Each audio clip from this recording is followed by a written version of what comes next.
Cumbersome Guys. This is part two of our most horrible horror characters from film and media. And I'm I'm here with my boy Jesse. Say what's up. Hello. Yeah. And I'm Cam. We are both on opposite sides of the world right now, but we want to bring you podcast greatness with us being nerds. Talking about everything Yeah. talking about everything from video games, wrestling, horror films, media, music, whatever comes to our mind. That's what we're doing. Um, Food, life, various goos. Various There's just no goos, end. no end. Yo, what do you think about Sami Zayn winning the world title? Oh, it's WWE like Sami Zayn.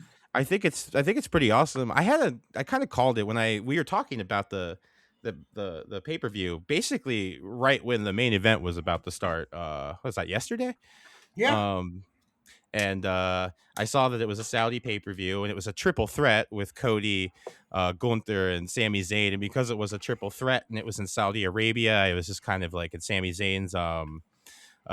Was he Syrian? Yeah, I believe he's Syrian. No, that might be wrong. No, he's Syrian, and I just had a feeling. I was like, it's a classic WWE thing. Saudi isn't Syria, but it's to them it's close enough. yes. And so I was like, I could see this being Sammy winning it. And I kind of feel like I had a light prediction on that one, even He's if it was just as the match was happening. he's pretty beloved over there too, man. Like every time he comes out in Saudi Arabia, he gets a big pop always. Yeah, he gets a Mansoor pop. Yeah, except he's more of a he's a much more prominent figure than that, and his Oh, he is. You can slot him up the card too. Like the thing with the Mansoor days is Mansoor would have like, and back then those Saudi pay per views were of poor quality. very But like, yeah, Mansoor would come out in like the third match and have like the best match of the night. he But you can't would. really.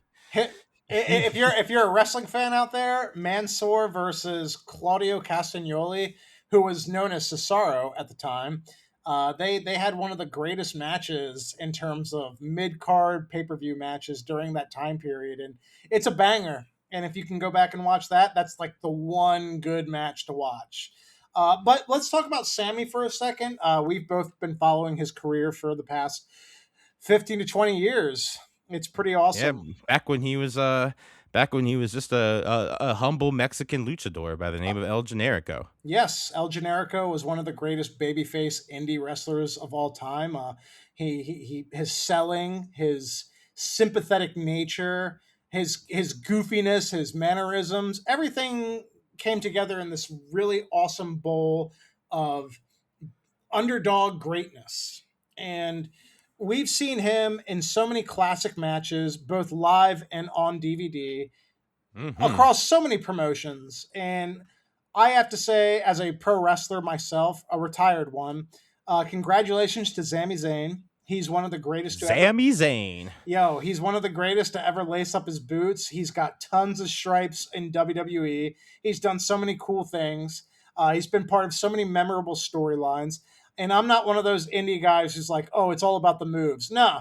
Once he took the mask off and he really showed off his personality, he really elevated himself. And for He that, did, and yeah, if I'm being honest, I wasn't sure he had that in him. We hadn't really seen him with his mask off outside of maybe like one blurry picture you could find on like a forum if you looked hard enough.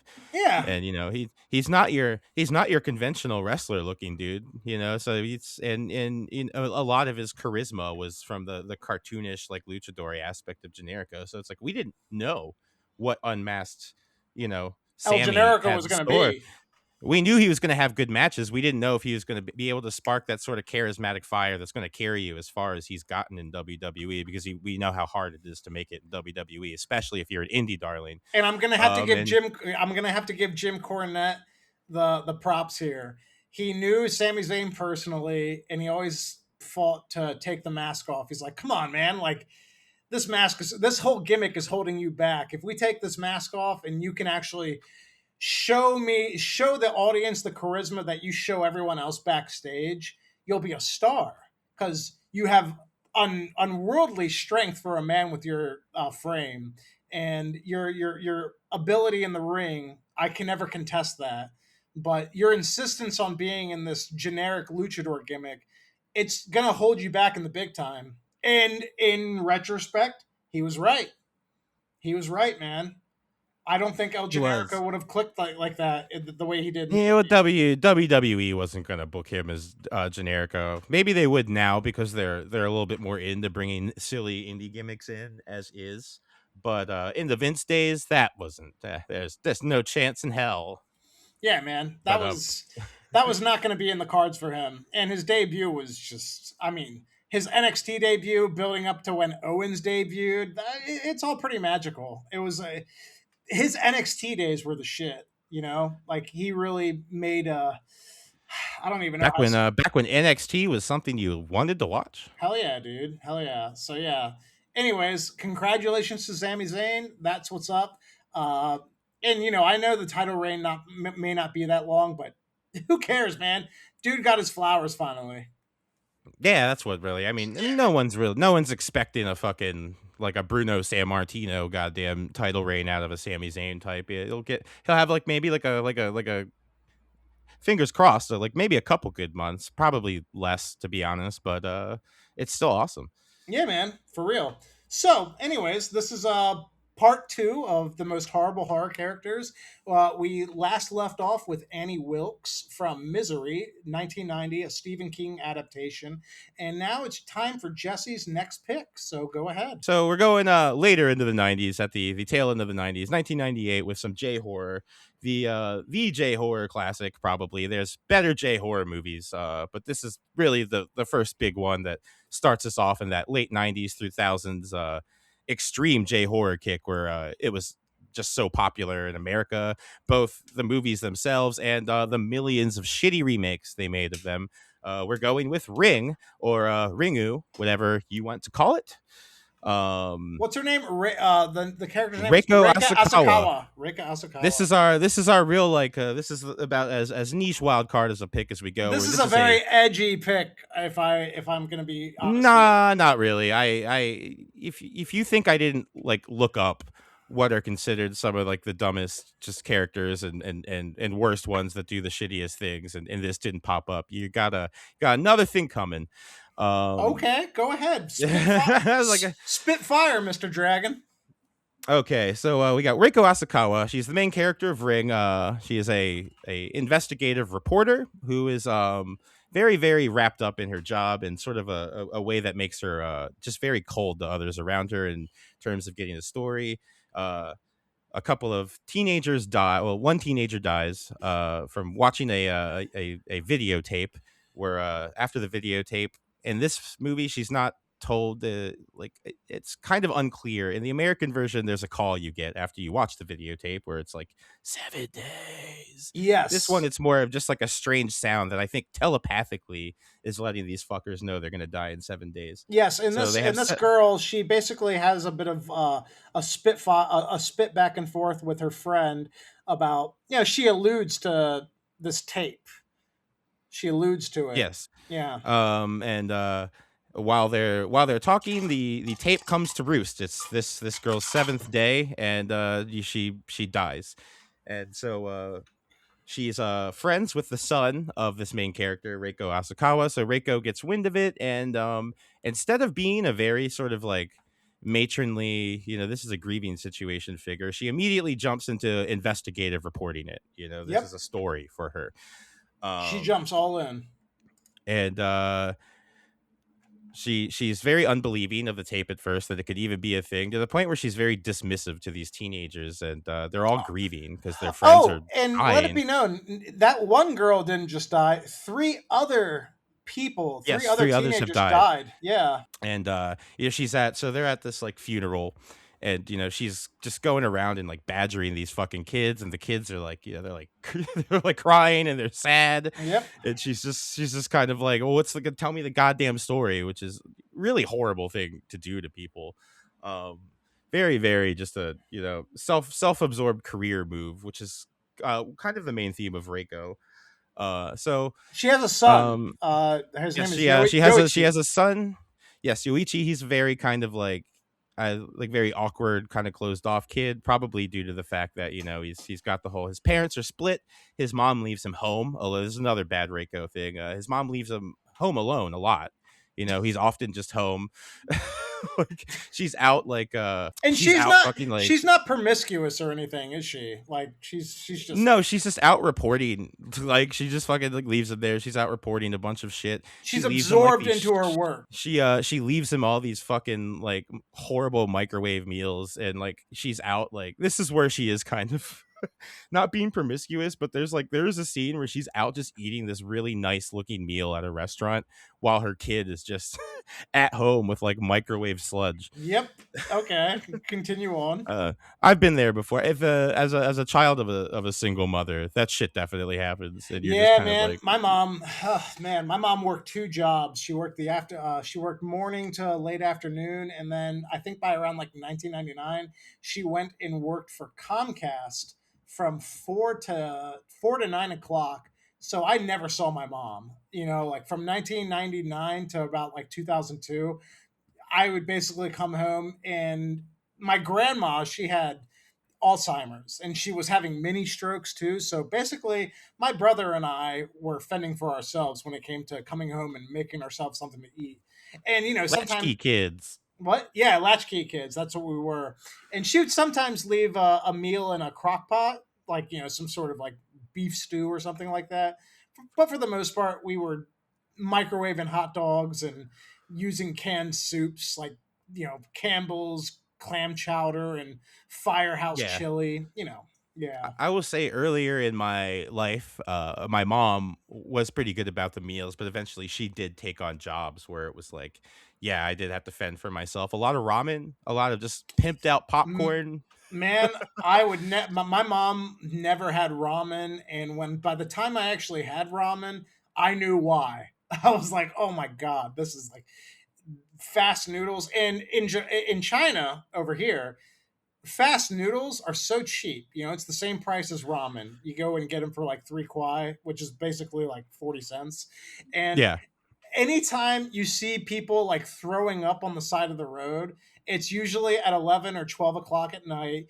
And anytime you see, like, they always go to the trees, like there are these trees alongside the streets, and they'll post themselves up on the trees and barf out, which is basically just a bowl of fast noodles. It's ramen. And ugh. In the tree, are they barfing like on the tree or from the tree? They walk up to it. They post themselves as like kind of like a tripod, arm up on the tree, two legs out, Okay, okay. and they just When you they. said post themselves, I just imagined them like perching up on a branch like a bird. And it's just Oh like no, puking. that would be perching. They would be perching themselves, but posting themselves up alongside the side. Yeah.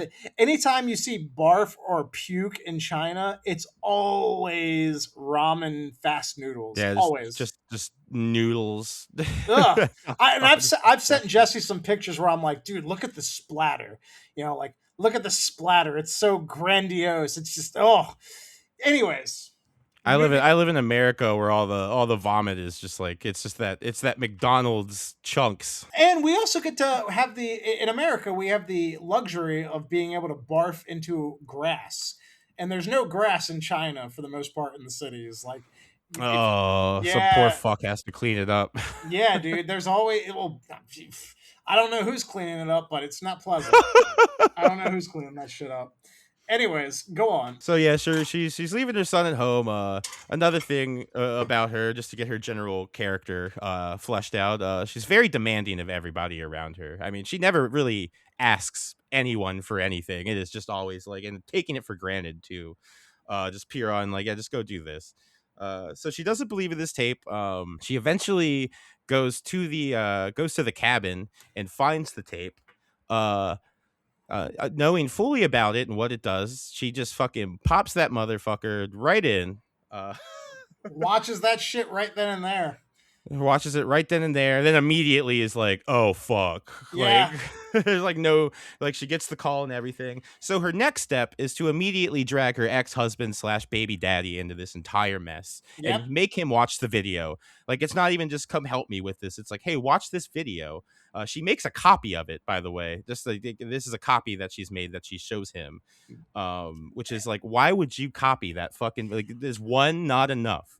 And then after she copies the tape, doesn't Yoichi, her son, does he watch the original tape or does he watch the copy tape? Because she catches him watching it and He she's like, "Holy shit!" he watches the original tape. Okay. So yeah, she makes her ex-husband watch the tape, and he's just kind of like, oh fuck too. Oh, he's He actually cursed. never gets he never gets a phone call, but he actually gets the creepier. It's one of the creepier scenes in the movie where Sadako, the classic hair girl, Yep. um, actually like approaches him at a park bench, and he doesn't look up and see her, but he sees her like the bottom of her dress and her like shoes and her feet. It's all kind of like water damaged. Very, very creepy scene. Mm-hmm. Uh, Yep. I love and to say this right now, the American version of Ring and the Japanese version Ringu, they have about a 30 or 40-minute time difference. The American version's over like 2 hours. The that's Japanese Gore version, Verbinski for you. yep, and that's and the Japanese version's only around like 93, 95 minutes. It's a And very, very succinct movie. yep, It gets what it needs in and out. It's a breeze. It's a breeze to watch. it's a breezy film, and I prefer it. I prefer it. I love the Oh Japanese yeah, I version. definitely. I watched the actually a little fun backstory about my history with the Ring. I saw the American Ring first, with my mother. That night I had one of those like little, like, remember those tiny white Zenith like TV VCRs? Yeah, Uh, yeah, I had one of those. I used to just like pop in a tape and I would fall asleep. Now when those tapes end, uh it stops and then it rewinds the tape, yep. and then We know that. the TV kicks into whatever the static mode is. So that had happened while I was sleeping. Night of me watching the Ring. I wake up Wait, to the the TV didn't like go into that default blue screen? no, mine went to like a fucking like Oh, oh, that's I not woke up fun. to that and like fucking like screamed. This is like 2 a.m. Phew. Man, The failing. the first time I watched The Ring, I watched the American version first. After I was done watching that film, I felt really dirty. I felt like that was like a creepy feeling. A You feel like really you watched the video and you yeah. It's not fun, man. You can continue on. No, that was like one of the cool aspects of that movie. We talked about Jaws in the first part of this episode, and the Jaws effect on people. This was the first like movie that when this movie came out, like just tech scare, fear of TV and tapes. Like I remember all of my friends being like, "I fucking like, did we watch the cursed video?" It definitely shook people. I've only seen that happen twice in Baltimore, in my lifetime with horror movies. The other being Blair Witch Project. If we could talk about that some Oh other time. yeah, that's another conversation. But go But on. so yeah. And then another time. So then, like I would say, like a month later, we watched Ringu, and we watched it downstairs. I'm upstairs. My mom is downstairs, and the TV down there did the same shit. Ooh. And Oh. so it got my mom like a month later. My mom screams, and I like ran down with a baseball bat, like, "Mom!" Wait, was that her? Did she watch the American version first or the Japanese version? She watched American version. Me and my mom watched both of them together the first time. We watched a lot of horror movies in my like preteen to teen years together. Same with my mother and I. There you go. Continue on. So yeah, she copies this tape and she shows it to her ex-husband. Her She son then watches it. yeah, well, like we have I'm rounding around to that. She then goes on they're doing their own little investigation about like who this girl could be. This girl Sadako. Sadako. Uh yeah, and in the American version I think it's Samara or something like that. Yep, you're Uh right. and she's at this point is just being like a real fucking asshole. She's just like, I'm gonna die, and like every time her ex-husband's like, oh, I'm gonna die too, she's like, well, yeah, but you have like 3 extra days.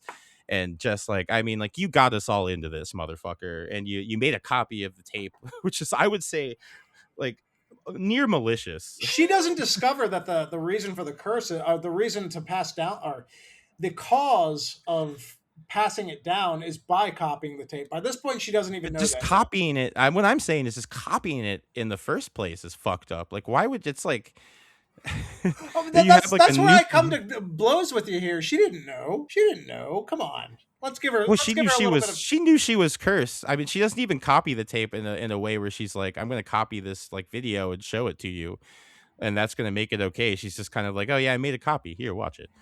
I don't even remember what happened to the original tape, or if she like actually has it or not, because when we'll go to Yoichi now. So Yoichi gets his hands on the tape. He says that the ghost of the girl um who dies at the beginning of the movie, who he was friends with, and like I think she babysat him too, told him to watch the tape. Oof. So I'm like, I, I'm a little, maybe I'm a little frazzled on the logistics there. She could have made a copy thinking that it Oh, would spare him, but even there's then, tons of fan theories on this. I looked up the Reddit and like they have a lot of just discourse about the theories behind that. So, anyways, go on. so her son watches the video, because I'm guessing she just had that shit laying around, which is Ugh. Yeah, it's like that's a an irresponsible fucking thing to do. that's like a worst parent of like the century move right there. Yep, I agree. I agree. So now she's like, oh, I have to save my son too. But even during all of this, she just leaves her son with the grandfather. It goes off. They go to the island where Sadako is from. She's from this like kind of like very like rural Japanese sort of like seafaring island. It's called Oshima. Okay, Oshima. There we go. Good call there. Uh, and the entire time she's there, she's like, she doesn't give a fuck about the ex husband. Yeah, Who, by she's the way, very, is very, played very by apathetic towards him. ex-husband is played by our boy Toranaga from Shogun. If you have not watched that show and you're Yes. into Japanese history, watch that shit. So they're on this island, Oshima, where at this point, like she's only she does what the I said earlier. We talked about Larry Vaughn in the first episode, that a theme with some of these characters is towards the end of kind of their fates, they become really really useless, and that is 100% true for Reiko. We're on the island and she's breaking down and she's like, I'm just gonna fucking die. She's like not even like thinking about her son. Mm. She forgets about her son like before they even go to the island. There's at one point where like they're so involved in their investigation that she's like, I need to go do more, and her ex-husband's like, why don't you check in on your fucking kid, bro?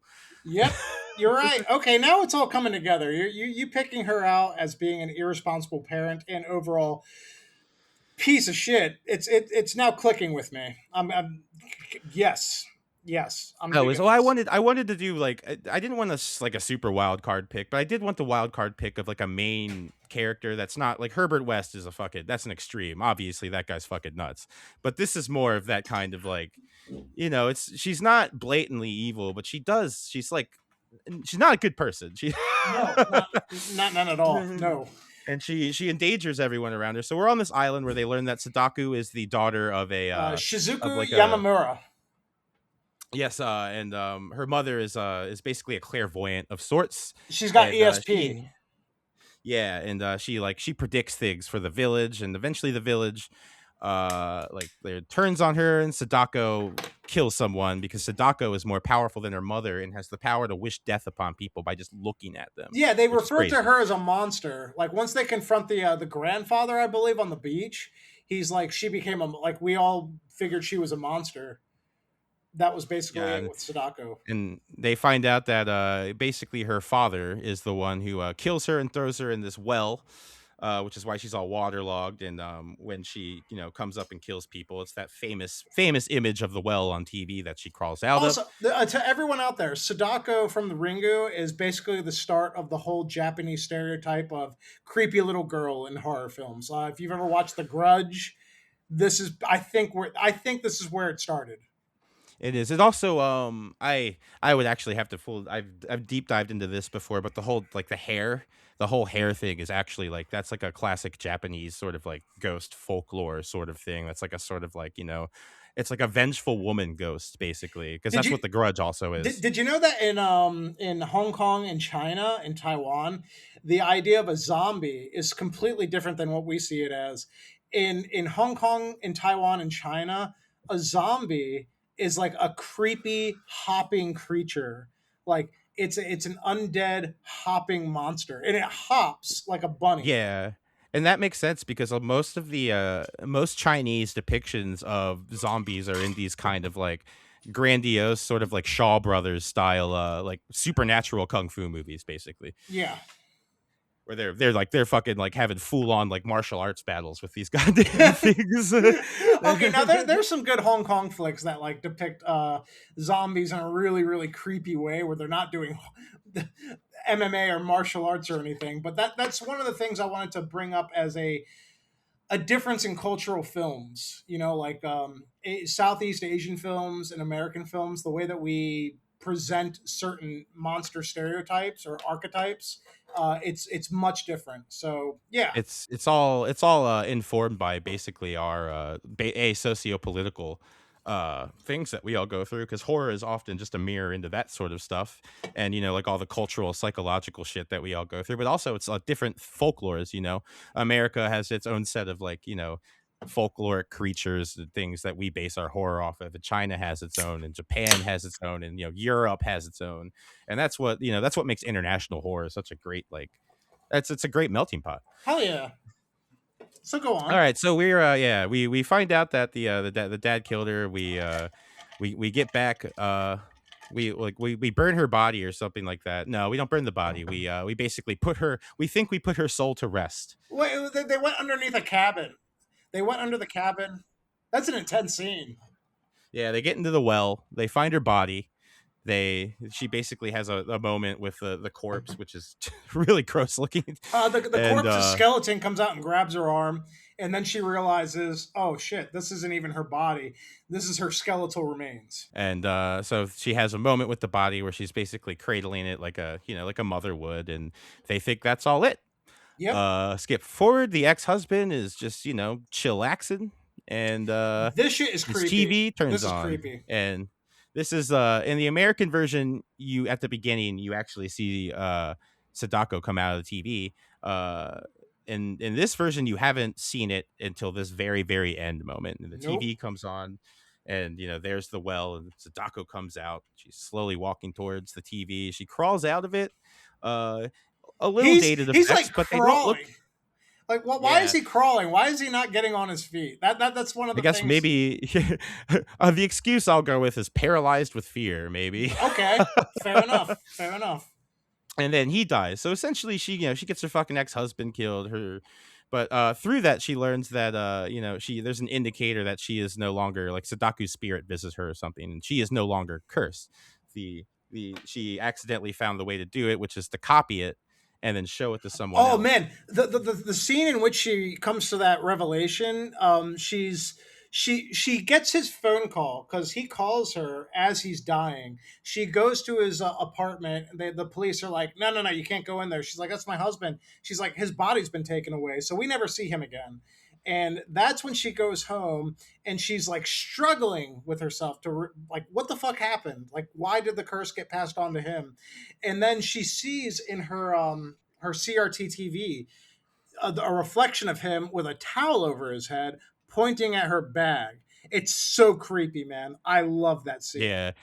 Oh, that's one of the images that's stuck with me. Just like the towel over the head and the pointing down. I do think you see the girl from the first movie in the TV doing that at one point. I think to Yoichi. Okay, go on. So yeah, she learns that and decides, and this is where she just goes all in on this. She's fucking. It's just no holds barred. She decides to pick her father as the person to show the copy of the tape to pass it off to Yuichi. Now I will She say calls him and tells him she's gonna do that.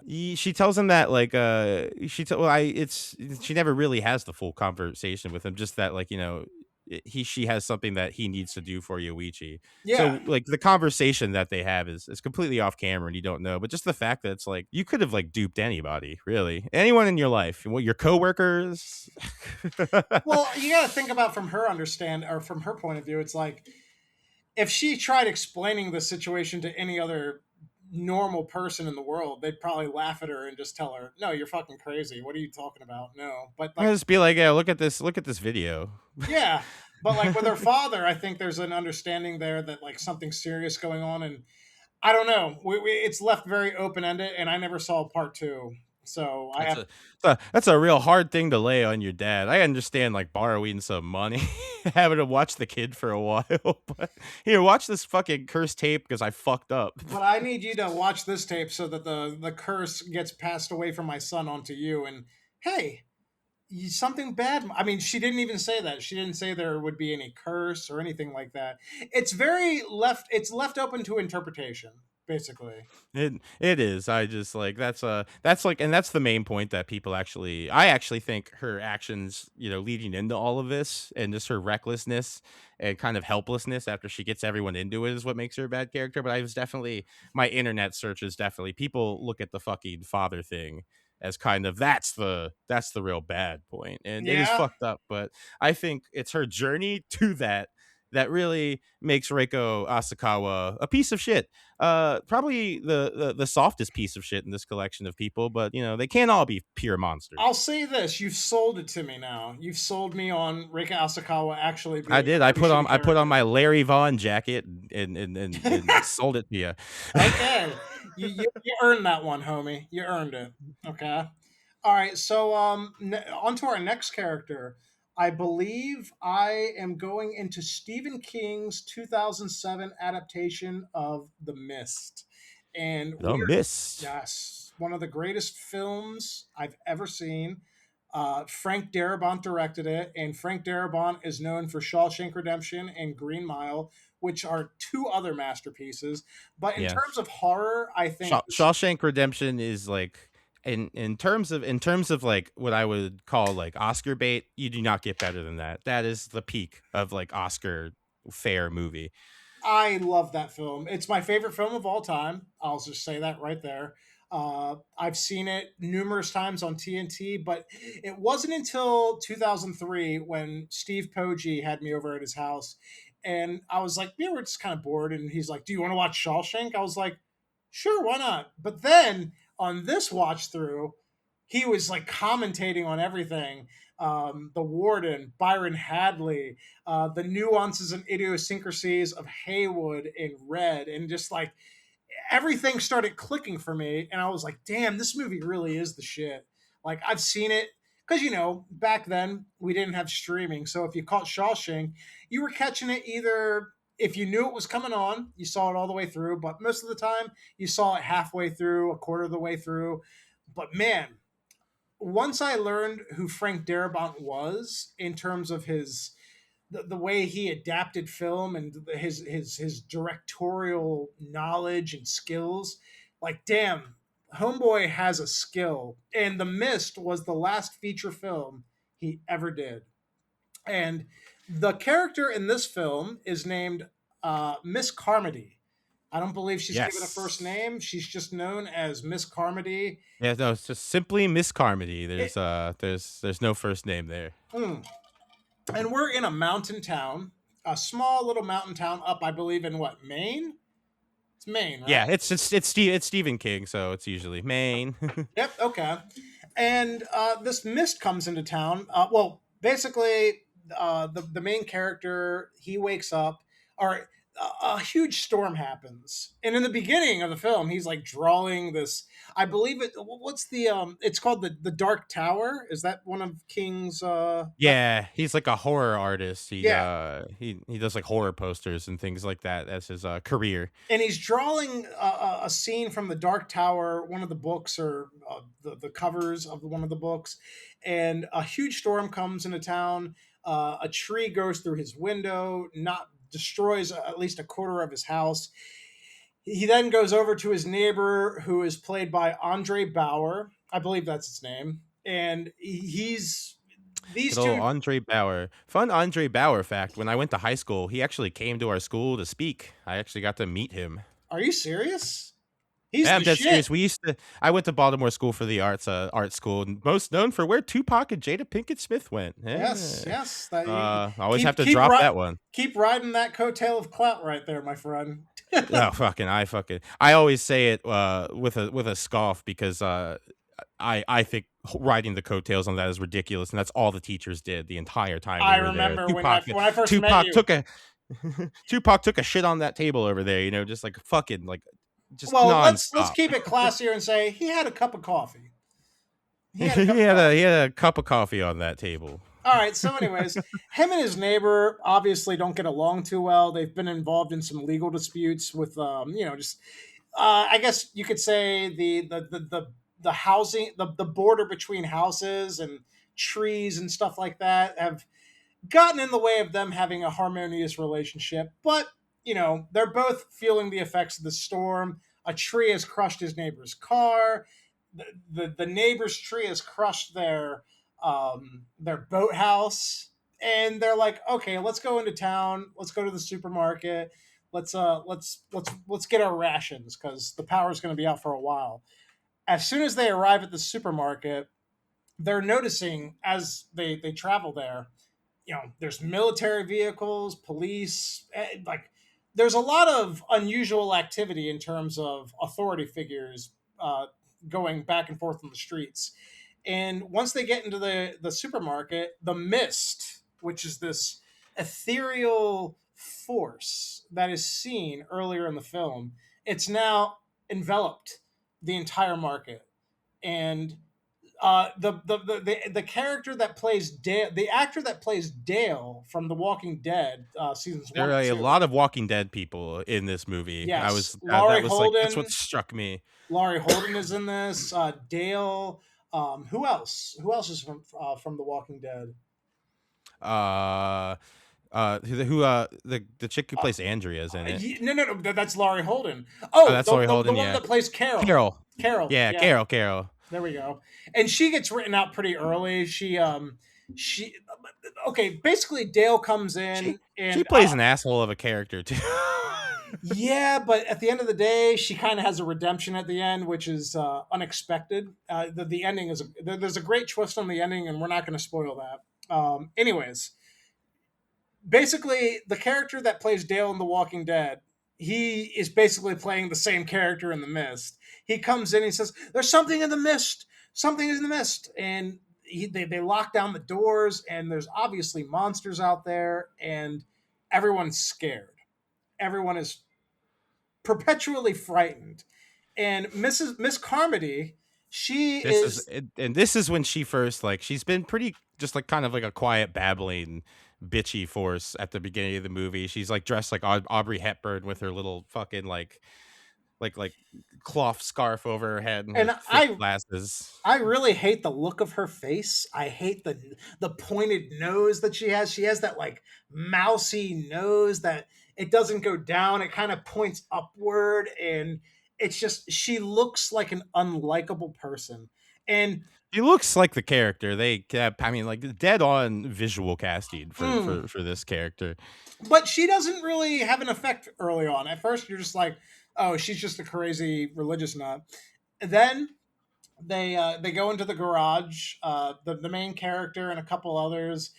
They're trying to restart this generator, and one of the bad boys, his name's Norm. He played the Shermanator in the American Pie films. That's right. Yeah, I did notice that. I had a moment too where I wasn't sure if it was him because I was It like, was. It was. he still seems really young. And Yeah, the man. American He does Pie that. didn't come out that. Dude, go look up his Wikipedia page. That boy, he looks like he looks. If I'd say this, he's a very attractive man at this point in his life. He is just, he's a stunner. He looks like a. He's got that baby face. He was probably able to pull off some like teenage roles well into his 30s with that little baby face. He's That got little chipmunk of face. his name is Chris Owen. Look up his Wikipedia page, dude. That's a handsome young man. Like he's only 45 right now, and unfortunately, I'm sure American Pie kind of got him typecast. It's either he's been in National Lampoon films. He was in October Sky, Black Sheep, Dear Wendy, Black Mist. He was in Ready to Rumble. He was in Ready to Yeah, Rumble. that's that's a classic. Classic right there. And he was in Angus, which is one of my personal favorite like 90s. You know what's really funny? Go ahead. Here's a funny Ready to Rumble casting trivia. Frank Zappa's son is in Ready to Rumble. And what role does he play in that film? We He have he Oliver plays Platt. he plays he plays their like a convenience store boss at the beginning of the movie. What would his name be? Oh, Ahmet Zappa. His name is They all have Ahmet weird Zappa. names. I was like, it's either Ahmet or the much more normal name, the Moon Unit. Oh, he's a musician now, and he's a trustee of the Zappa Family Trust. Whoa, there is a picture of him from 1993 on his Wikipedia with another man, almost like mournfully, like leaning on him in his shoulder as he's playing the fucking. Oh wait, no, that's him. It's him and Dweezil Zappa playing music Yeah. at a concert. If you ever look up the names of Zappa's kids, it's like the sons are, it's Ahmet, Dweezil, and Moon Unit. What a trio! Jesus. All right. Anyways, back to Miss Carmody. At a certain point, people are not believing that there's really monsters out there, and Miss Carmody, being the religious nut that she is, she's hearing all this stuff and she's believing it because she's like, this is divine punishment. This is the end of days. This is happening, and everyone. Yes, and it's very very heavily like through just kind of like, she never says it herself, but just through kind of images and like conversation that Lori has with her, is that like this is all of, she's like piss scared, like scared to the fucking bone, and her cope with it is this sort of just kind of like fucking religious and evangelical fanaticism. The evangelical fanaticism equivalent of let's just burn this shit down. That's kind of her mo right now. I mean, dude, when her and Laurie, I say Laurie Holden, Andrea. Well, let's just call her Andrea. Why not? Yeah, I'll call her Andrea. Yeah. So the Andrea, she's in the bathroom with her, and she says, if you need a friend, I know you're going. I know you're going through a bit of a cope right now. Like, if you need a friend, I'm here. And then this Miss Carmody, she is the epitome of just a trashy Christian, because she looks at her and says, if I need a friend like you, I'll just squat down and shit one out. Ugh. Yeah, that's like true American evangelicalism. There, they will like, if you do anything unsortly or curse or something like that, they'll be the first to cast the stone. But then they say like these horrible like things that even I The couldn't dream up. most horrible things that are said in the film are from her. She's easily the trashiest and nastiest of the characters. She's wretched.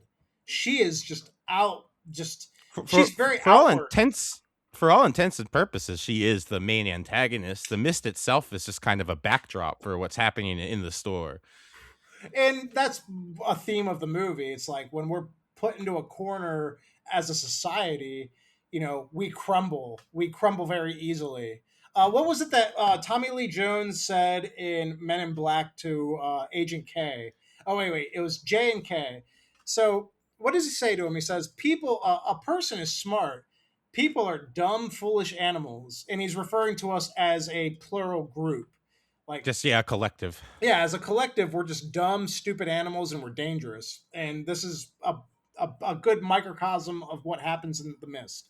And, anyways, at around the 19-minute point, we now realize that she's a threat.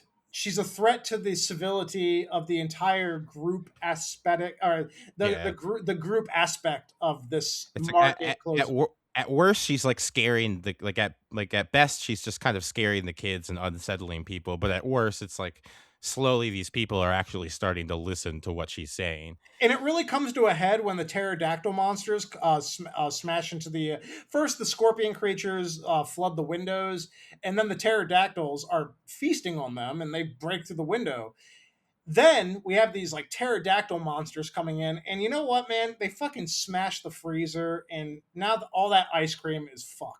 And that I know. was. Actually, I'm one like, of my okay, God notes. damn it!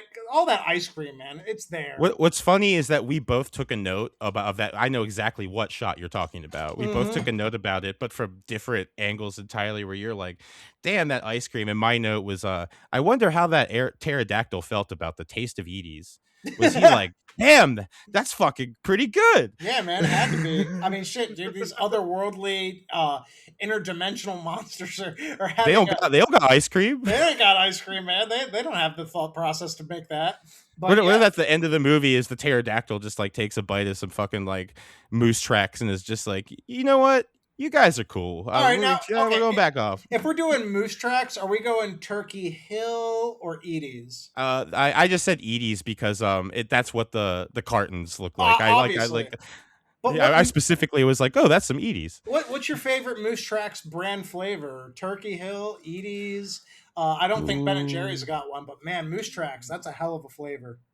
Probably Turkey Hill. Like Turkey Hill's like a good. What I like about Turkey Hill is it's always pretty affordable compared to other like the big main ice cream brands. Yeah, man. I believe my favorite flavor of Turkey Hill is Tin Roof Sundae.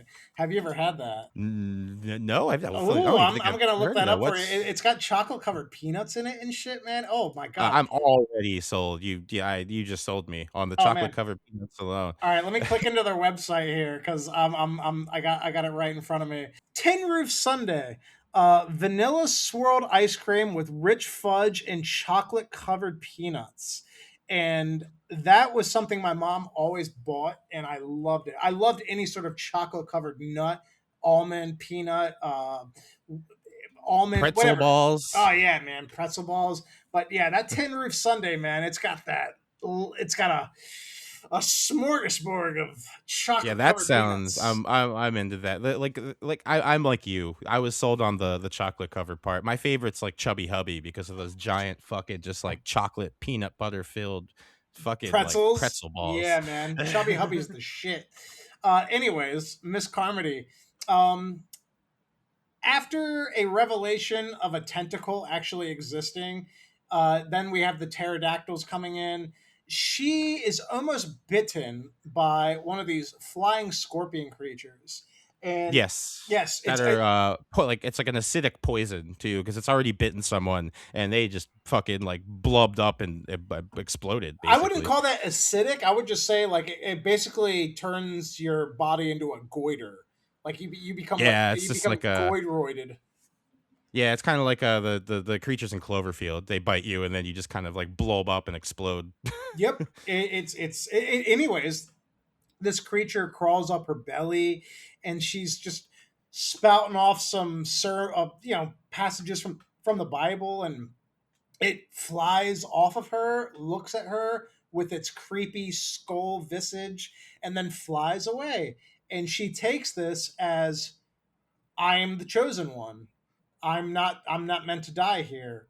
And Yeah. yeah. These creatures are on my side because I'm righteous, and then yes, and this leads her into her next step, which is that she is a direct like psychic vessel for God. She's the cult. She knows that she can become a cult leader because she's already got a small following at this point. We're at 30 minutes, 40 minutes into the film. She's got a nice little handful of people in the supermarket who are believing what she's saying. And at one point, an old lady, I forget who the actress is, but she beams her with a fucking can of corn. Like Yes. she just beams her like dead on. I know that's something the can of corn is like that's like their greatest defense in that movie. There's a scene actually we'll get there later. I'll bring up we'll come back to can of corn. Okay. So at this point, we realize that there's a divide, a very huge divide, in who's listening to Mrs. Carmody and who's just like, you're full of shit. One of the characters in the, anyways, The we'll get, divide one thing I noticed about the divide, and this was a theme I hadn't really picked up in the movie the first time I saw it, is that it is a small conflicted town of people that are now like turn like every ugly part of themselves or the weird beefs that they had or what like judgmental opinions they had of each other are all coming out because the people that side with Carmody are kind of the more like lower class people that have been there yes. longer, Yep. while the other people are like the newer sort of like you know like have more money, a little bit like upper middle class, A little bit and that's where the more divide happens. a little bit more education, I would say. They're a bit more higher end in terms of the social stature.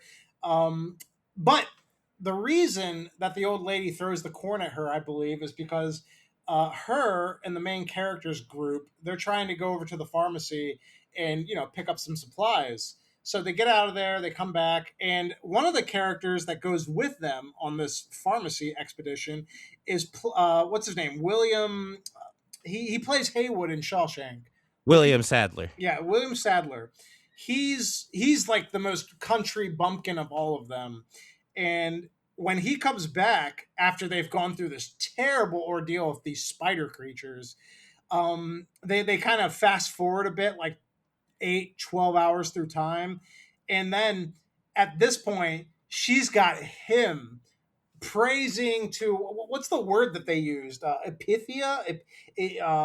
What was that word that they used? It was joked that it was the Sesame Street word of the day, but they're Oh repeating. fuck yeah, I remember that line. The Toby Jones. He's like, one thing I'll say about the only character I didn't think was an asshole in this movie is this character that says this line. He's one of the store clerks that also used to be like a championship like target shooter. Back in 1994, he won a medal for he won an award for being a sharpshooter. He was pretty awesome. Anyways, Miss Carmody has got this entire supermarket, at least 80 to 90% of them on her side. They're all on their knees worshiping her, and she's at a point where, I mean, what Laurie Holden's character Andrea, she basically says, it hasn't even been 2 days. It hasn't even been Yeah, 2 days.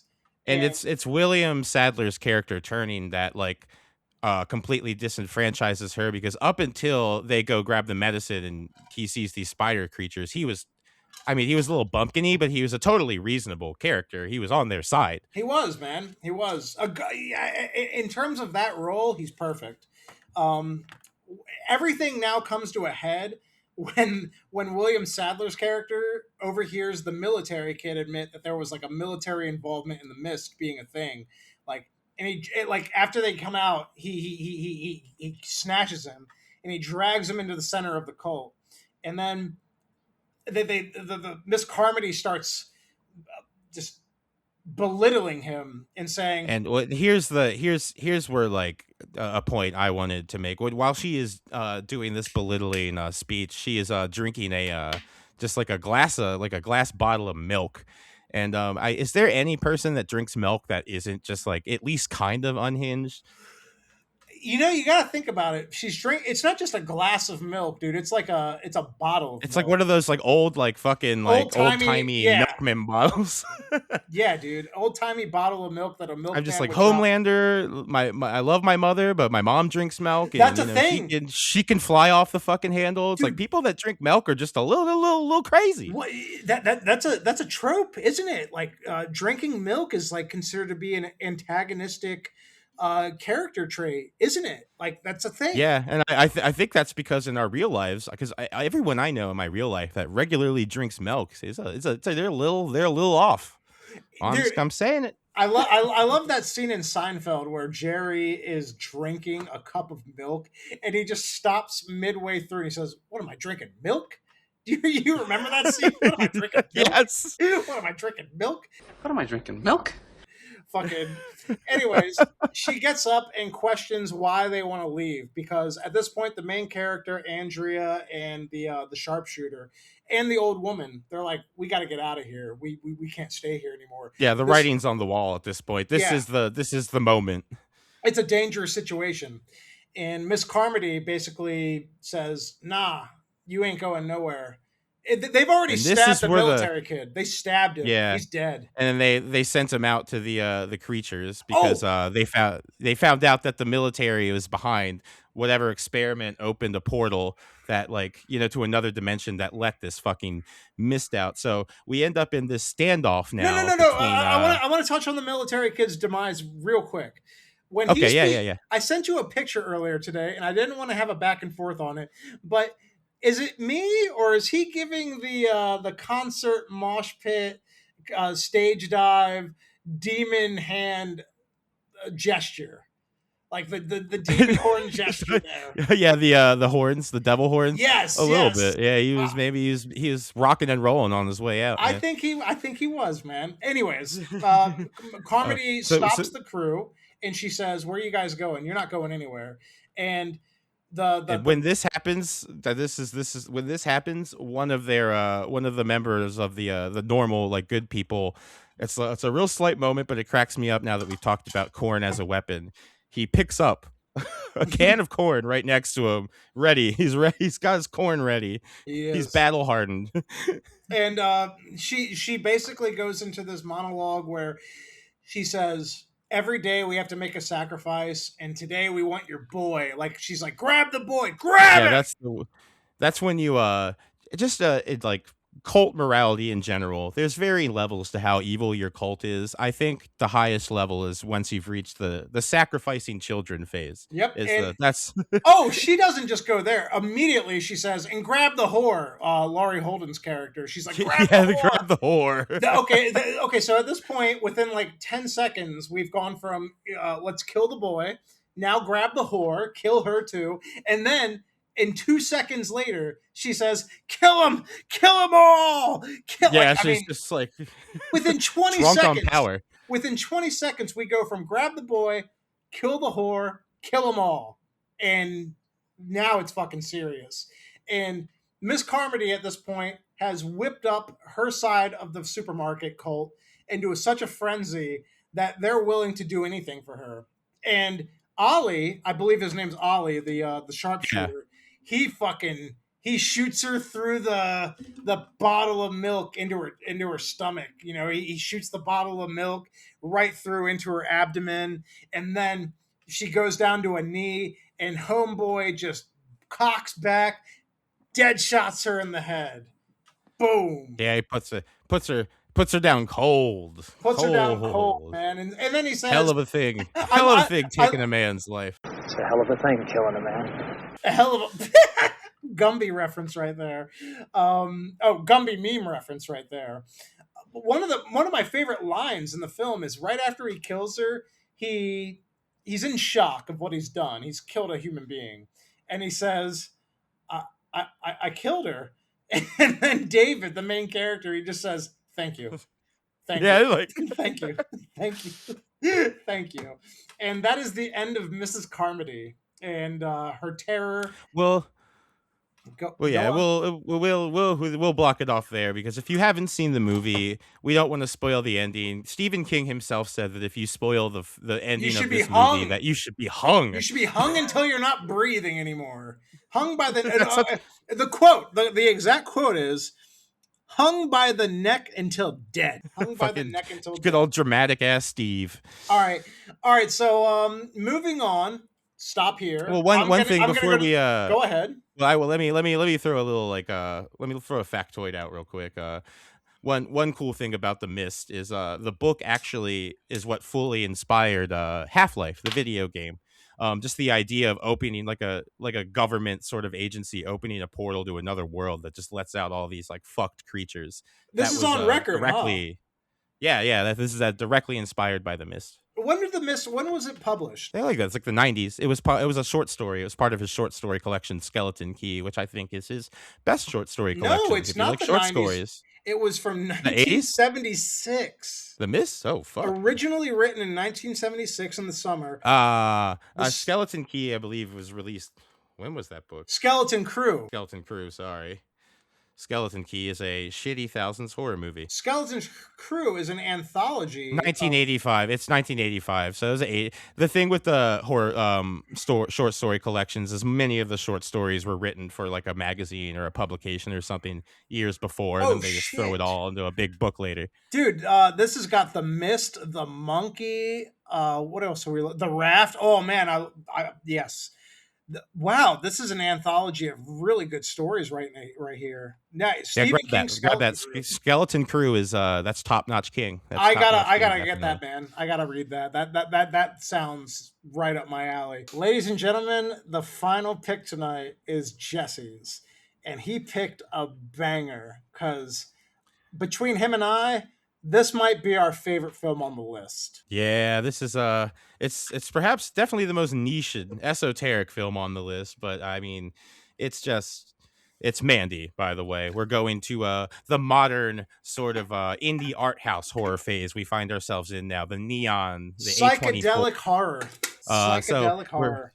We're into Mandy and we're covering Jeremiah Sand, a really pathetic fucking cult leader. A different form of cult leader than Miss Carmody, which is more wiping up like that sort of Christian fear, where Jeremiah Sand is more of a like a self-centered, um, just like a cult of ego and A personality. self-centered pervert, man.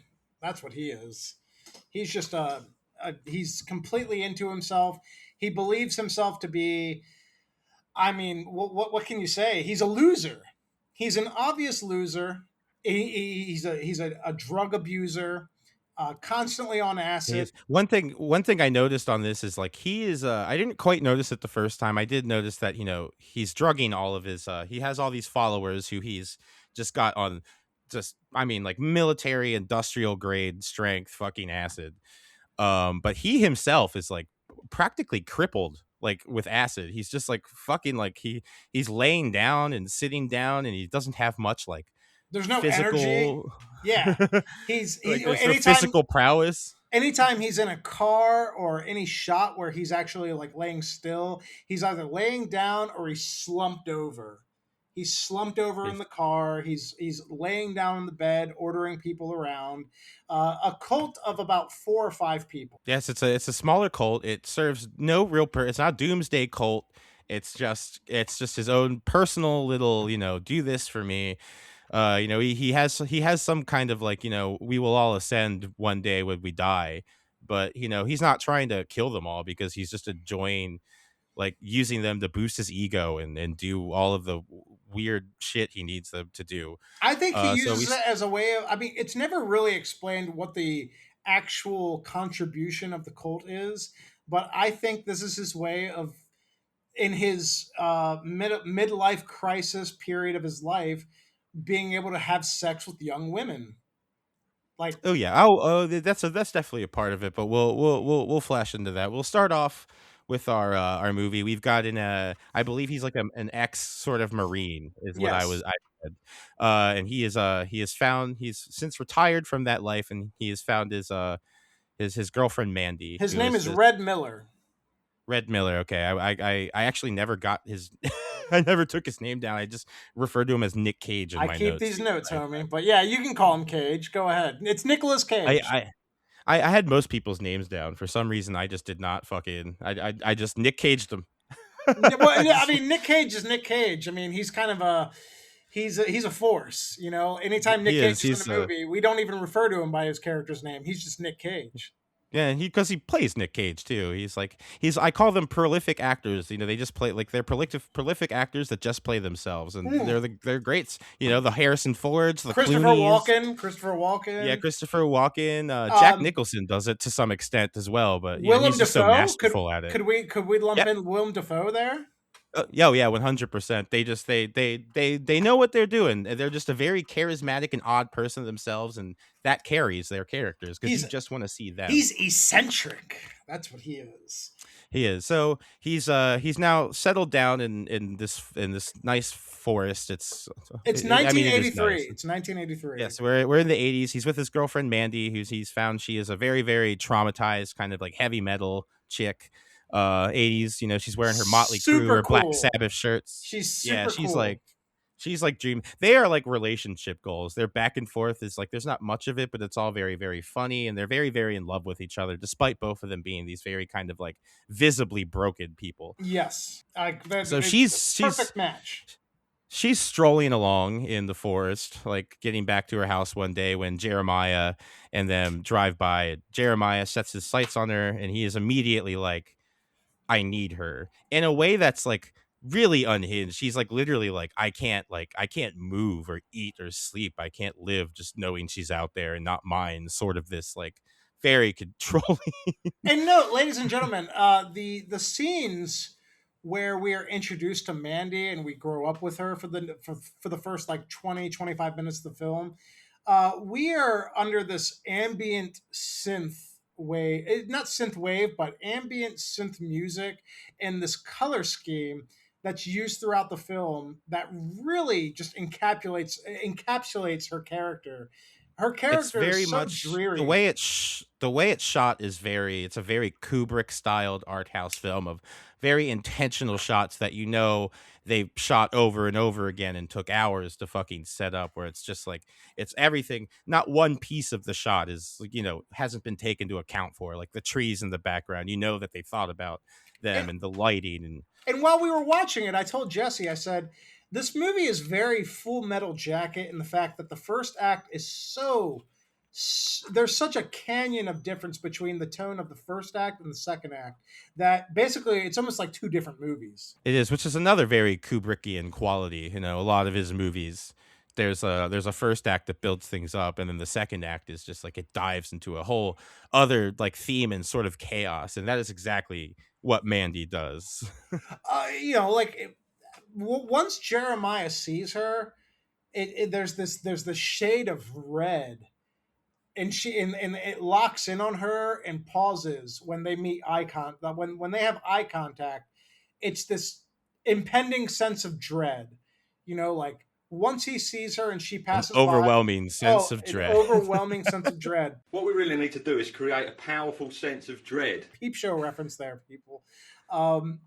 Basically, he's got to have her, and now we're into a point where this innocent little couple who have gone through their own dysfunctional personal mishaps and personal demons, they're now being interrupted by this man, Jeremiah, and he oversees I don't think he oversees it, but he's in cahoots, in connections. He hands it off to his brother Swan, who is like his right hand man. This older man.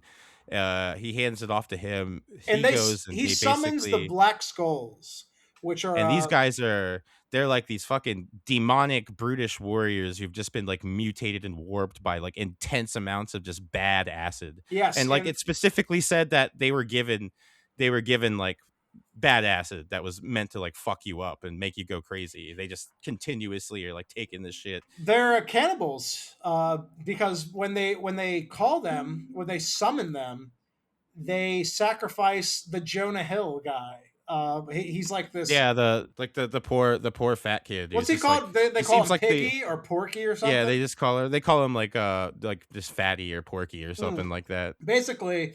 And it seems that they say that he wouldn't know his nose if they saw it in a mirror. And it just seems like the only reason they hate him is that he probably has empathy, because when we go into this kidnapping scene after they've hired these cannibals, they're all, you see as they're kidnapping Mandy and like, tying up Nick Cage's character, you see the fat kid outside the window being taken away. And, like, yeah, dude, that's like some like, no, like what? It's so out of place actually, because like he's just there in the window and he's like, no, and then he gets dragged away like all like out of frame. It's amazing. Like he just gets dragged back into the mist or the darkness, and we never see him again. And we just know this boy is being eaten alive. And there's a moment as they're being kidnapped where Mandy and Nick Cage locked eyes, and it's like she gives him a look that's like full on, like I think I'm gonna die. It's almost like premonition, and there is like a tinge of supernaturality in this movie. It's never fully out there or outstated, but there's something off. Part of me, and this is a weird theory I have, I'm just gonna throw it out now because I love this theory. I love this theory. I feel like it's just because of the forest itself and the way it's presented. I feel like maybe the grounds they are on themselves has some sort of weird kind of otherworldly like sheen to it. Like it's some weird anomalous zone. I didn't think you were going there. I thought you were going to go into the whole idea that doing hallucinogenic drugs in like such a high volume will eventually give you spiritual. That too. They also dive into that, like, because all these people like that you run into this guy, the chemist, who's making all the acid, and this dude's just like we'll get to that. We'll get to him later. Hold on. Let's stay to the kidnapping. We'll get to the chemist soon because that motherfucker's crazy. So, yeah. Basically, as they're getting kidnapped, they look at each other very longingly, and they both know this is a bad luck, terrible situation, and we're probably going to die right now. This is we have no idea why, but this is our fate. And Jeremiah and his cult, they occupy their living room. But before that, they take out some sort of gigantic wasp that's been resting in a fluid in a jar, and they put liquid acid into Mandy's eyes. They which is like like, that is a way to do acid. It's insane. I don't I mean, think I would ever do it. with liquid acid, you could literally just like, here's some acid history. You could literally just touch it and it seeps in through your skin. That's how it was discovered in the first place. Albert Hoffman, the man who discovered acid, it was just a chemical he was working with. He was a chemist and he was dipping his hands within it, working with it. And while he was riding his bicycle on the way home, he just started fucking tripping. Tripping balls, Like, man. he was just like, what the fuck? Like, Yeah, that had to be a revelation. And I have to say, like, dude, if you put acid into your eyes, isn't there a? I mean, you could go blind from that, couldn't you? you get like an eye infection. It's very, very unhealthy. Let's not a sanitary way to take your psychedelics for sure. No, I'm a dabber. What's the? I like the tabs. The tabs. Yeah, I like That's the like, yeah. tabs. That's how I consume my LSD. But So they drug the shit out of Mandy, and then they walk her in to meet Jeremiah Sand, who's dressed in the most fucking obnoxious like wizard warlock like robe with like the fucking like spiky shoulder almost like the pads and dude everything. from Big Lebowski. Almost like him. It's like a mix between Warlock and Big Lebowski's dude, and he puts on this. What he says?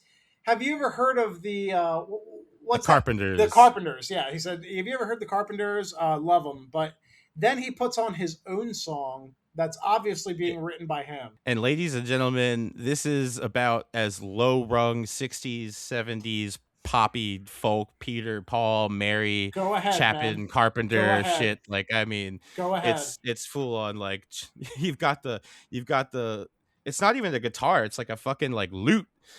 They've broken out the medieval the medieval strings for this one. You said you want to go in on 60s and 70s folk rock. So like go ahead. And it's just this kind of like it has that like Ren Fair sensibility to it. It's the kind of like, it's what gives folk a bad name. People think of folk and they're like, that's like the pansy hippie shit where it's like Puff the Magic Dragon, and there's like flutes and things in the background. And it's like, when there's figures out here like Bob Dylan and like Arlo Guthrie, et cetera, who actually make like this more biting kind of folk music, or like Leonard Cohen, but it always gets a bad rap because of fucking the music that Jeremiah Sand plays.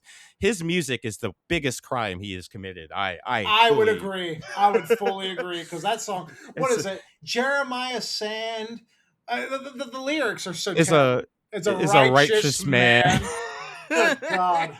Good. Jeremiah Sand was a righteous man whose heart was full of love.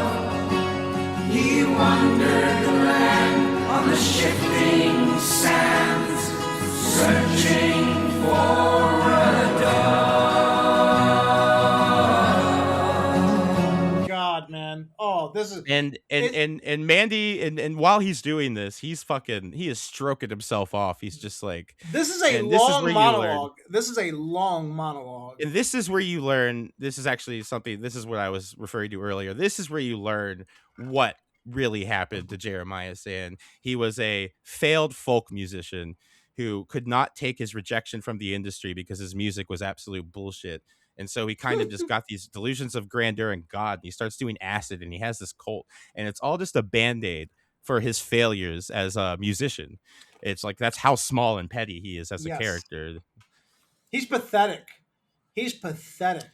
That's really what he is. Which is next demonstrated when Mandy righteously, because Mandy is a righteous woman, just fucking, I mean, and we're talking a maniacal Herbert West Hooper style fucking just laughing. I mean, like it's defiant because he starts being upset. It is very defiant. It is like she starts laughing because she says, one thing that Jesse has not laid out is that Jeremiah opens his robe and we see his very unimpressive penis, uncircumcised.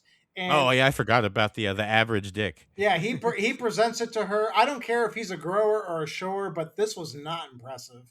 He presents himself in a way that's just like very perverse, and It's you real know, Dennis Reynolds. It's a it real is. Dennis Reynolds moment. It is. Dennis Reynolds, Always Sunny. This would be right up his alley. She then says, "Wait a minute. Did you record this song?" And he's like, "Yes." And she starts laughing at him. She first it's like a more of a playful laugh, and then it gets very intense where she's like roaring her And it's laughter at him. because she's feeding off of him because at this point he's screaming at her to shut up, and she's just like, the more he says shut up, the more she roars and laughs at him. Yeah, man, it's a roaring laughter that's almost haunting. Like it really broke this man's ego. This man who And already and had a fragile ego to begin with, she and broke it. what makes the roaring laughter in the scene much more intense is because of everyone's on drugs, and the movie portrays this. Everything is kind of echoed and distorted, and their voices are lowered, almost demonic, and like the Oh yeah, visuals are all blurred. yep, yeah, dude. Her roaring becomes very very animalistic in like the way that the film editing, the sound editing, the way it makes her sound is just like I she's heroic in this moment. She's so heroic in her defiance. Like she doesn't believe any of the bullshit that this guy has to offer. She's just like, Even on all the drugs they gave her, like yeah, she is the righteous one. yeah, man. She completely fucking just like defies this guy. She's like, fuck you. You're a loser. That's basically what that's the crux of her laughter is like, you're a pathetic fucking loser. Kill me. and Kill me now, and bitch. Jeremiah, yeah, and then Jeremiah cannot fucking take this. He breaks down. He's crying his makeup off. He's in the mirror asking, "What do I do?" to whatever his weird, It's not a fake, mirror. made up It's God the thing it's the is. glass. Their house has this really interesting architecture where it's made of glass, and he's looking into the fucking glass mirror, and he's like, "Yeah, what should I do?" Go on. It's more like, "What do I do? What do I do?" It's like he's very, very just like broken, and he comes to the revelation that if I can't have her, no one can. So he puts her in a fucking sack. It looks like Oh, burlap, to be honest with you. first, he ties up Red in barbed wire. Like he basically handcuffs him in barbed wire to a fence. And he ropes it into his mouth, which is more just for pain than anything because it doesn't like impede Red from yelling. Like that's like a fucked up little detail I noted, where it's just like they roped his mouth in barbed wire, and the reason you put a rope in someone's mouth is to stop them from screaming. But the barbed wire is so thin it doesn't do that. It's mostly just there to pain him. It's oh, continue on, man. Like this is one of the worst scenes in film history. So they stab Red in the gut, which With a sacred movies. knife. Yeah, movies tend to sometimes downplay just how fatal and bad getting stabbed in the gut is. That's very, very tender area. If you just get one wrong like movement, you can hit a vital. It's Yeah, crazy. Every yeah. time I see someone take a knife in a gut in a movie and they just walk it off for the rest of the film, kind of like, oh, I got a little injury. I'm like, Jesus Christ. Dude, Like, I would rather take a knife anywhere else. I'd take it in my arm, my leg. yeah, no, anywhere. nowhere where the squishy bits are. I don't Nah. just leave my squishy bits alone. Squishy bits. I love it. Go on. So they hang her up in this burlap sack and they light her on fire, which is Oh, way more fucked up than her ugh. not being in the sack, because being in the sack, like that keeps the air, like the air from going in, so she's like suffocating in there, and the heat kind of like just like insulates, so she's just like, I mean, she's cooking, she probably can't breathe. I mean, like, it's so much worse than if she was just open aired, like being burnt alive. And Red is watching this, and I mean, he's broken. I Dude, mean, dude. Nick Her fucking Cage like Nick he's Cage doesn't say many words in this movie, but his fucking emotional facial acting is like, you've never seen a performance like it. oh man. Before they actually let her on fire, the Sped kid. They're like one of their cult members is a Sped kid, and I remember watching this with Darima back in 2018, and when he started. What is it? Pouring the gasoline on her. She walked out of the room. She's like, "No, I can't watch this." Like, she's like, I can't watch this. Because I at was at that point she was like, I'm into this film, but now I know it's really getting dark. And she didn't watch the rest of the film with me. She said, I can't watch this because like him and his stupid fucking smile, the way like this kid is like he's early 20s, obviously. He's got this ridiculous fucking long haircut. And then Brother Swan, who is basically Jeremiah's right He's what I would describe his the sped kids like general look is kind of like a think of like a British sort of like chav, kind of like British white trash. Yeah. He's got the like fucking he's got the stupid mullet, he's got the track kind of jacket on. It's that kind of look. And then Brother Swan says, "The darker the whore, the brighter the flame." Or the bright, Yeah, he yeah. has a Brother Swan has a. We'll get to another fucked up line he has later because that dude's a real piece of shit. But yeah. Then they light Mandy on fire. Then they just kind of fuck it. I'm a little blurry on what happens to Red. They kind of just dump him somewhere. I No, think they don't dump him anywhere. They leave him there. they just okay. They leave him there. Right. Yeah, yeah. One of the big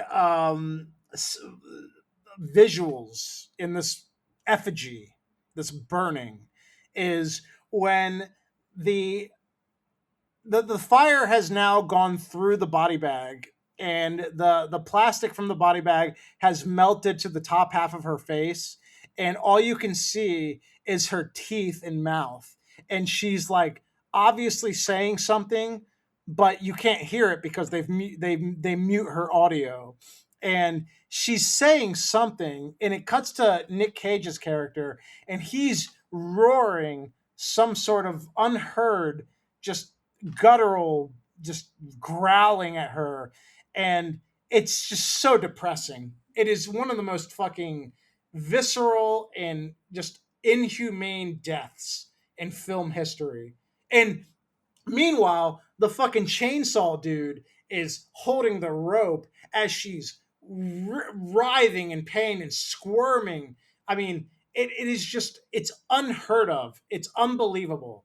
Like, it's the most intensely fucked up fire effigy death that has ever been recorded on film. It is, It's visceral. It's like I can see why. Like I can see why, and even leading up to it, it's going to be serious. I can see why Dorima left. To be honest with you, and I was watching a documentary. Eli Roth has this great documentary series called History of Horror, where he said something that like immediately your Dorima thing. It reminded me of it, where he's like, horror has to be the only film genre where someone getting up and walking out is looked at as a great honor. wow. That That's like is, it's the only genre where if a director sees people walking out of their movie because of how horrific it is, they're like, yes. dude.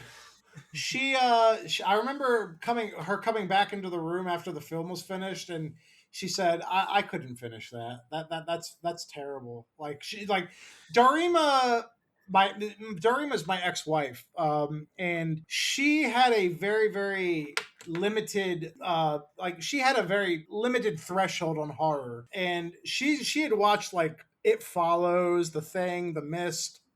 She had watched all that with me, but this one got her.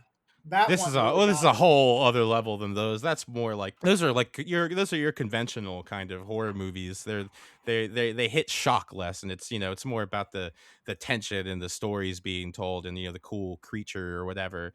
Where this is just like there's no real cool creature. It's just all it's bleak and it's violent, and so we'll get to the chemist next. So I want to skim through the battle stuff because I don't want to spoil all the violence for people who haven't seen it. And Jeremiah Sand is in none of these scenes, but Go ahead. so he Nicolas Cage he gets himself up and he fucking gets back to his house, immediately breaks out the alcohol. It's kind of hinted that he also he had gotten sober, and he's now like He's jumping off hiding the a bottle of wagon now. vodka in his like his bathroom. Yeah, and so he just chugs this Oh, fucking thing and before we what? get to the vodka, there is a tonal shift that I've never seen in horror before, where after this death, this grisly death, where he mourns over the ashes of his girlfriend that are blown away. He picks up her skull, and the winds just blow the ashes away, and he goes into his home. He gets himself free from the barbed wire handcuffs, and he comes into the room, his living room, where the TV is on, and there is a commercial for a mac and cheese brand called Cheddar Goblin, where this Oh yes. oh yeah, in the Cheddar Goblin, these kids are like, "Where's all my mac and cheese?" And it's like, "Oh, the Cheddar Goblin got it." And there's this fucking puppet of this gremlin who just is devouring cheese and macaroni. And after it's all over, Nicolas Cage just says, just in the most low key way, he just says, "Cheddar Goblin." And then he goes into the bathroom. Well, wait, no, he passes out on the bed, and then he goes into the bathroom, and then he gets to the liquor. Now continue. And then that's when our also noted that the Cheddar Goblin also vomits all of this mac and cheese all over the kids. It's my favorite image of the movie. It is, man. It's such a tonal shift. It's we go from a fucking burning effigy of a woman to now a 2 o'clock in the morning macaroni and cheese infomercial about a Cheddar Goblin, and it's ridiculous. It's obnoxious in how much of a tonal shift it is. And he goes into the bathroom. He gets the fucking vodka, which is obviously hidden for emergency purposes. And Yes, that's the I'm jumping off the bandwagon vodka bottle. yes, that's I gotta have a drink. And he doesn't just take a fucking shot or a 2 shot. He fucking guzzles half of this bottle. Like it's water. Yes. Which it likely was on set. Yes. He guzzles half of it, and he goes into this guttural scream that lasts for like a minute. He doesn't say anything. He's screaming in anguish, and he sits back down on the toilet, bloody as fuck, drinking more and more, and just crying. The image of Nicolas Cage here, the performance here of his anguish, is Oscar worthy. Yeah. The unfortunate thing with the movie like Mandy is the Oscars are just like they just do not understand a film like that. To them, that's just like gore porn. They don't like really get they like the artistry of the shots, and like Nicolas Cage's powerful performance will just like it goes over their head. Not to We're going back to that Eli Roth history of horror thing. One thing he said about critics with like gore heavy movies, even if they do have a better, deeper story, is that like he's like once critics get like blood in their eyes, they just never seem to be able to wash it off. Like once you splatter them with blood, that's how they define your movie for the rest of the film, no matter what the emotional content is. What a shame, because it's such a great scene. And so he decides to. This is where the movie takes a total shift, like entirely what we were talking like about. I said, Full Metal Jacket. It goes from this, yes, it goes from this slow brooding and then like build up with a sad climax, and just becomes this like fucking violent drug binge. So he figures he meets an informant played by Bill Duke, who you'll know as he's the black guy from Predator, and he was also in Commando. He's worked with Arnie, which in every interview I've seen with him, he will be the first person to remind you that. I love his head shape. He's got a very particular head shape. He's good. He's like really good too. He's a good like action character actor. I really like him, and I've seen him in documentaries, and he seems like a likable guy, despite the fact that he's like Arnold. You brought it up earlier. You said like, what was he thinking when he read the script? Yeah, because he's like he's from like the age of like John McTiernan films and shit like that, and that's about as conventional 80s rah American action blockbuster as you get. Like what the fuck did that man think when he read this like crazy ass script? I said it before, man. He must have read that and been like, "Yo, what the fuck is this? I'll do this trailer scene with y'all, but y'all only got me for like 24 hours here because I don't know what the fuck you guys are doing here, but I'll come to the premiere." I'll come. Yeah, basically, I'll come to the premiere. Probably movie just shocked the shit out of him. So he informs Red about he needs to see this guy, the chemist, and who these fucking like crazy cannibal guys are. Red goes to see the chemist, and he's this fucking he's crazy dude. He's played by the guy that played the fucking Ice White Walker King in Game of Thrones, and he's played a bunch of other. He's generally known for playing like prosthetic kind of horror creatures, but he's in a human form in this movie, and he's dipping his sheets of acid because he's the person that makes all the drugs for this little kind of like weird with forested bare area hands. He's Yeah. dipping sheets of acid into liquid. I mean, like he's dipping sheets into liquid acid with bare hands. This guy is completely off his fucking rocker, and he's got a tiger. He's got a tiger in a cage. He's also said he tests the acid on because he goes like, when he's calm, I know it's good. Yes, yes. And he's got a clairvoyant almost what was it what's the term I'm looking for here when you have he's telepathic at this point, which goes into what you told me earlier in terms of your theory of doing enough hard drugs and doing enough hallucinogenic drugs could actually turn you into a telepathic being in terms of film and Yeah, it's media. like, and it's with the fucking like the berserker dudes too. It's kind of just like, if you just do all of these drugs, you like unlock this kind of like astral primal like form within yourself. Because It's a very, very interesting theme of the movie, that just like doing all these drugs gives like basically everyone some kind of superpower except for the fucking cult with Jeremiah. yeah, and the Red, Nicolas Cage's character, he shows up and the chemist looks at him and says, "Oh, they did you wrong." Like no, like Nicolas Cage does not open his mouth once. Like there's no dialogue here from him. The chemist basically reads his mind and says, "Oh man, I know what they did. That's wrong, bro. This is all bad." And he basically gives him the information to where to find them. And they're all in this abandoned rock quarry. Well, before we get there, before Nicolas Cage leaves, he talks telepathically talks the chemist into letting this tiger go. They just let the tiger free. This tiger is on tons of just like intense experimental like acid types. And now it's just like that's like one of the scariest things in the movie. That's a whole sequel. That's like a Cocaine Bear sequel. Yeah, Acid you're right. Tiger. You're right. Acid Tiger. Fuck Cocaine Bear. Let's get to Acid Tiger. Yeah. And he just saunters past Nicolas Cage's character, and there's no violence or anything. The tiger is just let free, and he even says something like, "Yeah, I gotta let her free." Don't quote me here, but he says something along the lines of like, He's like, yeah, you're right, or something like that, and then he lets the tiger go. "Yep, We're gonna skip past all the action killing parts because I want to save that for, that's like the beat of the film for someone that hasn't seen it. We will say he goes on a revenge path.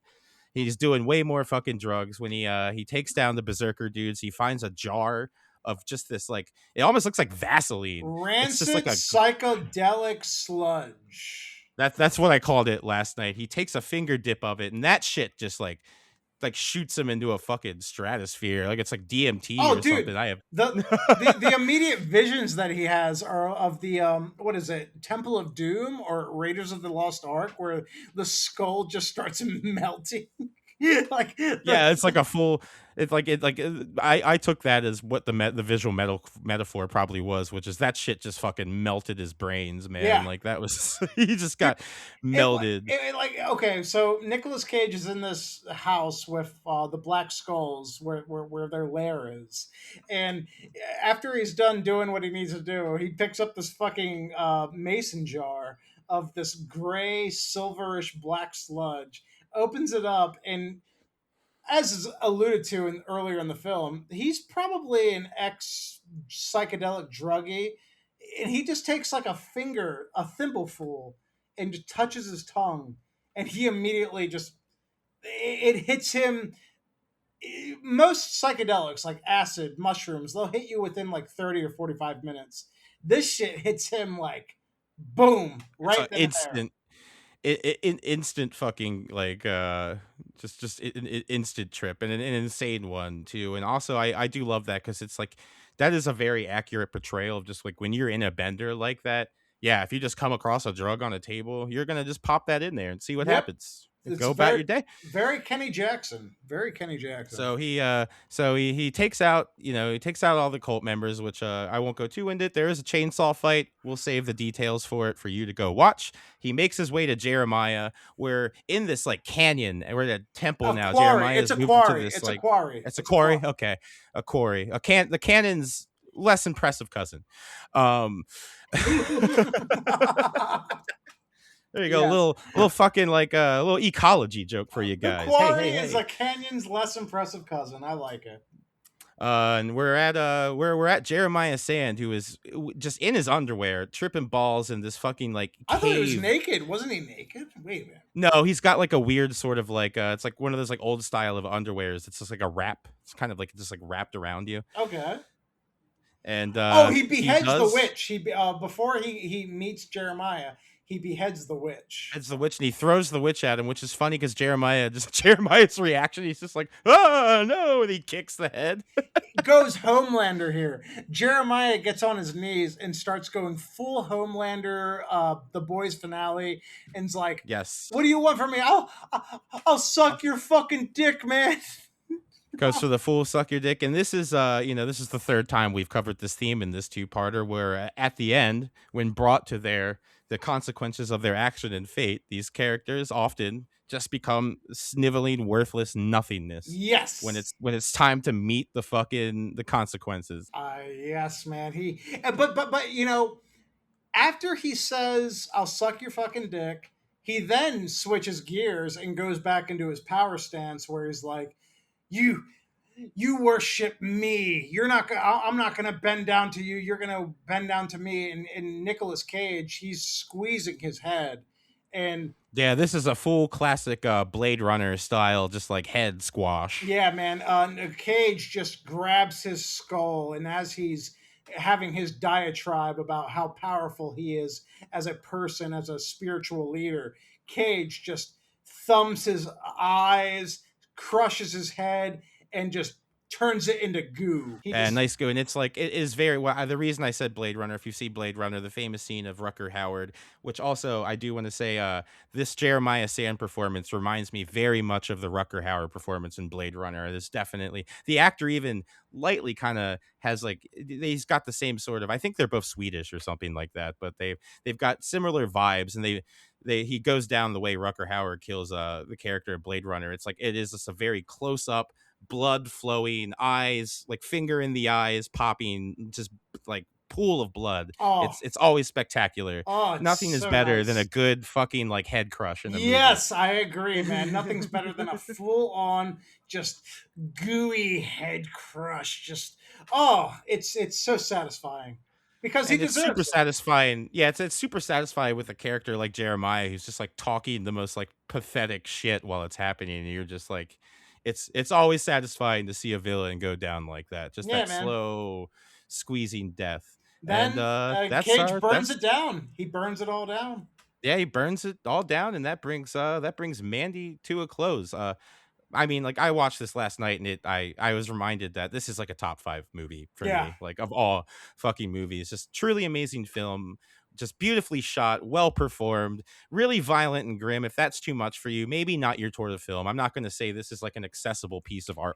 I'll say this: I've my ex-wife Leo and my girlfriend Michelle. When I showed that to them, Leo completely fucking bounced off of it, and she said, no, I didn't like that. And then Michelle, she was waiting for something to happen because she just that's the kind of media she consumes. She was like, well, like, this is kind of boring, and not a fan of the slow burn. Nah, not at all. Like, but which is funny because she loves Breaking Bad and Better Call Saul so much, but this film, she was like, nah, like this is a film. That means if she likes Breaking Bad and Better Call Saul so much, but like not the slow burn of Mandy, it's probably like a character work that brings her in besides that, because Mandy doesn't like, there is a lot of emotion from Nick Cage, but there's not much character work done there. It's a emotion movie. It's all just raw emotion. We get character from Mandy. The first half of the first third yeah, but she's not. Yeah. But she does not talk. It's not like we're not like I mean, like Breaking Bad and Better Call Saul, those are character studies. That's what they are. More than I'd say a crime show, those are character studies.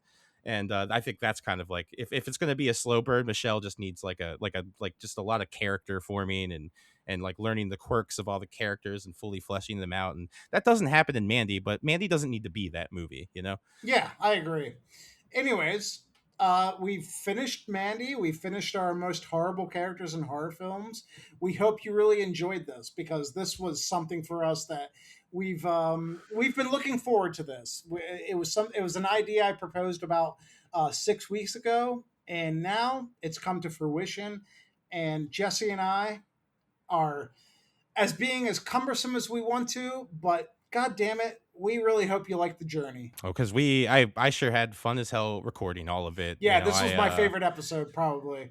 This is awesome. Oh yeah. Yeah, this is And what on we- that, yeah. ladies and gentlemen, we will leave you be and join us for our next episode, whatever that may be. Yes, have a good night, good morning, wherever. If you're at the gym, if you like listening to us while you're doing weights, whatever. Who cares? Fuck yeah, Cumbersome Guys out.